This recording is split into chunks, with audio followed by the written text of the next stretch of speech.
السلام عليكم. أذيعت اليوم الحلقة العاشرة من برنامج رامز تحت الأرض، واستضافت الفنان الشاب أحمد فتحي. نطلع الآن على بعض المعلومات عن أحمد فتحي، ونتعرف على قصته مع زوجته التي أدهشت الكثيرين.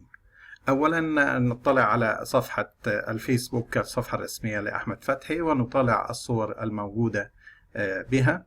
هذه صورة من الفيلم ذي الاسم الطويل، عندما يقع الإنسان في مستنقع أفكاره فيؤدي به الأمر إلى المهزلة.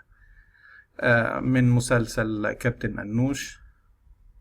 صور مختلفة تمثل الأعمال الفنية المختلفة التي قام بها الفنان أحمد فتحي.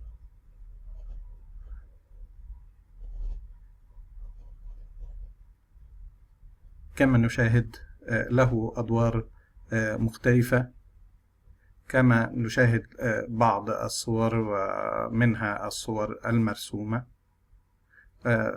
شارك أيضا في تياترو مصر، إلى آخر ذلك من صور وأدوار تمثل المراحل المختلفة لتطوره الفني وتسجل أعماله الفنية. ننتقل بعد ذلك إلى بعض المعلومات عن الفنان الشاب. الفنان أحمد فتحي تخرج في كلية الآداب بجامعة حلوان قسم المسرح، وله العديد من الأعمال الفنية التي بدأت سنة 2007 باتنين على الرصيف وراجل وست ستات.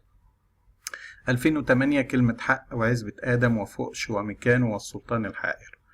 2000 وأيضا 2009 2010 أكتوبر الآخر، سنوات الحب والملح، تامر وشوقية، الرجل الغامض بسلامته، السائرون نياما، 3 في 1، الزناتي مجاهد، 30 فبراير، مهمة في فيلم قديم.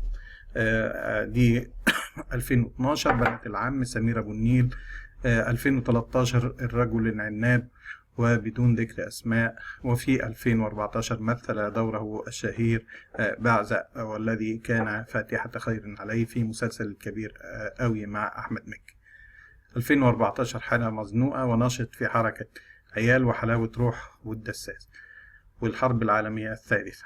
أستاذ ورئيس قسم 2015، ويوم ملوش لازمة، إلى غير ذلك من أعمال. ننتقل بعد ذلك إلى قصته مع زوجته التي أشعلت مواقع التواصل الاجتماعي.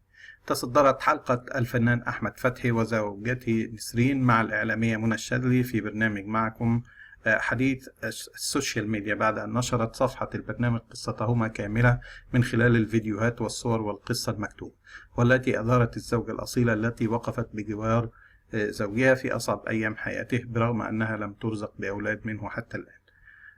كانت الحلقة تدور حول أن الفنان أحمد فتحي سرد صعوبة الحياة معه قبل شهرته، ونما لديه حلم السفر إلى الخارج، ولكنه عاد مدينا وخشي أن يظلم زوجته، وقال لها: أنا بحلك من أي ارتباط بينا، وكان ردها عليه: مش هسيبك وهقف جنبك. في تغطية أخرى للقاء بالفيديو، زوجة أحمد فتحي: ربنا ما رزقنيش بأولاد، بس ربنا حطيلي كل رزقي في أحمد.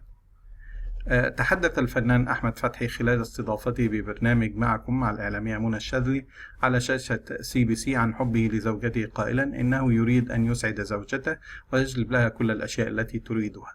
من جانبها ردت زوجته قائلة: هو حنين جدا، وأهم حاجة عندي انبساطه، وأنا بحاول أعمل له أي حاجة تبسطه، مضيفة: ربنا مقسم الأرزاق، بس أنا حاسة إن رزقي كله أحمد، وعمري ما كنت هلاقي حد حنين عليا كده. ولاقى مقطع الفيديو من الحلقة إعجاب العديد من رواد فيسبوك الذين شاركوا هذا المقطع، مبدين إعجابهم الشديد بحب الفنان لزوجته والعكس. شكرا، وإلى لقاء آخر، والسلام عليكم.